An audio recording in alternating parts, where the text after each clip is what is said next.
ओम श्री गणेशाय नमः।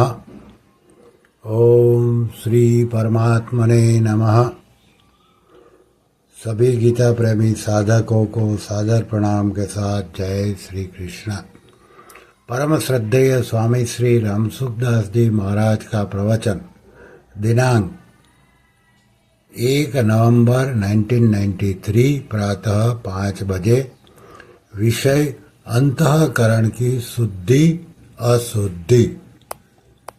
इस प्रवचन के कुछ भाव यहाँ प्रस्तुत करते हैं।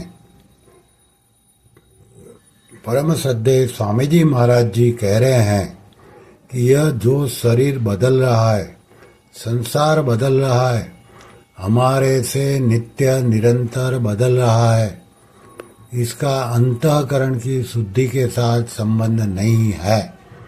हम इसे जानना चाहते हैं तो इतनी शुद्धि तो चाहिए ही, ये बात समझने के लिए कि मैं शरीर नहीं हूँ, शरीर मेरा नहीं है, अंतःकरण की शुद्धि से होता है यह नहीं है।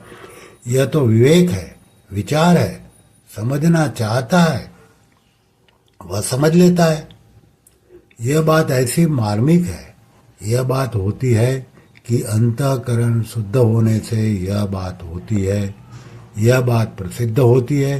परंतु कृपा करके आप ध्यान दें, करण शुद्ध होने से क्रिया शुद्ध होती है, स्वयं शुद्ध होता है यह बात नहीं है।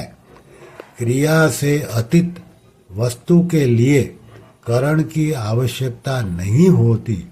आप इस बात को समझे तो बहुत कृपा मानूंगा मैं। कारण 6 है: कर्ता, कर्म, करण, अधिकरण, अपादान और संप्रदान। यह कारक हैं, आप ध्यान देना। समझ में नहीं आया तो पूछे। कारक होते हैं, यह क्रिया में हेतु होते हैं, तत्व में नहीं।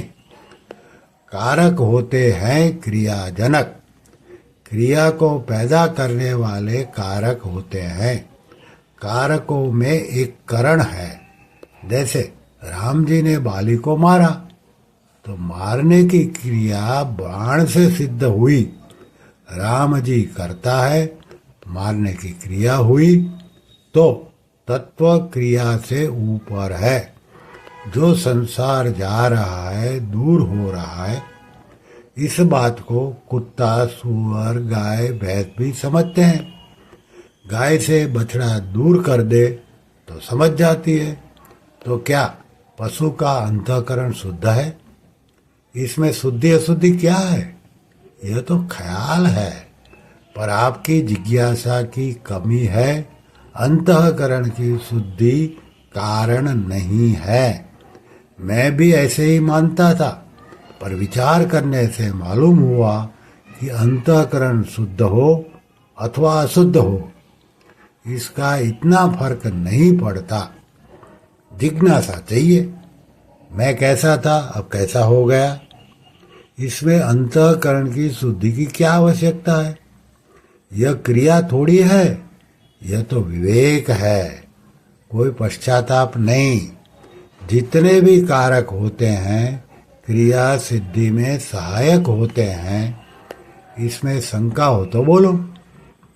वह मिट जाए कि अंतःकरण शुद्ध होने से ही तत्वज्ञान होगा।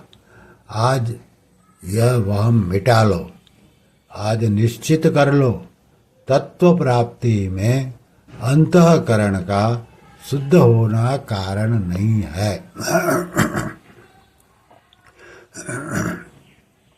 व्रत करो, तीर्थ करो, अच्छा आचरण करो, उपवास करो, यह बात ठीक है, पर संयोग वियोग में क्या फर्क पड़ा? संसार जा रहा है, यह बात अंतःकरण शुद्ध होगा तब समझ में आएगा, यह बात नहीं है। इस वास्ते वहम मत करो कि अंतःकरण शुद्ध होगा तब यह समझ में आएगा कि संसार शरीर बदल रहा है। ये किसकी समझ में नहीं आएगा बताओ? सबके समझ में आएगा। आड़ मत लगाओ। कृपानाथ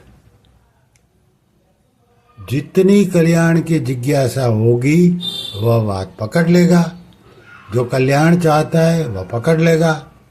तो नित्य निरंतर संसार का, शरीर का वियोग हो रहा है कि शरीर बदल रहा है, पर मैं नहीं बदला।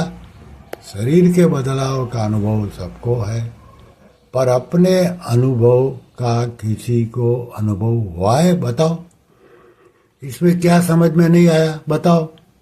शरीर बदलता है, संसार बदलता है, शरीर को जानने वाला बदलता नहीं है। आपको कल्याण करना है तो इसको काम में लगाओगे, नहीं तो सुन लिया बस। जितना अंतःकरण शुद्ध चाहिए उतना अंतःकरण शुद्ध है, नहीं तो सत्संग में जाते हैं ही नहीं लोग। आप आए हैं तो अंतःकरण शुद्ध है, तो समझ लो बात। यह शरीर संसार बदलता है और खुद रहता है। वियोग हो रहा है तो अच्छा बर्ताव करो, शरीर के साथ भी अच्छा बर्ताव करो। तंग करोगे तो बीमार हो जाएगा, तो इसकी सेवा करो। इससे काम लेना है तो खुराक दे दो।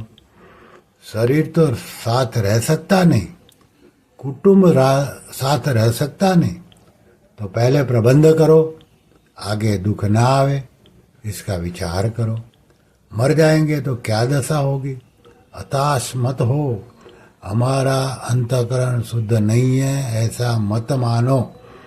जितना अंतःकरण शुद्ध चाहिए उतना अंतःकरण शुद्ध है। नारायण नारायण नारायण। श्री कृष्ण शरणं मम, श्री कृष्ण शरणं मम, श्री कृष्ण शरणं मम। ओम श्री कृष्णार्पणमस्तु।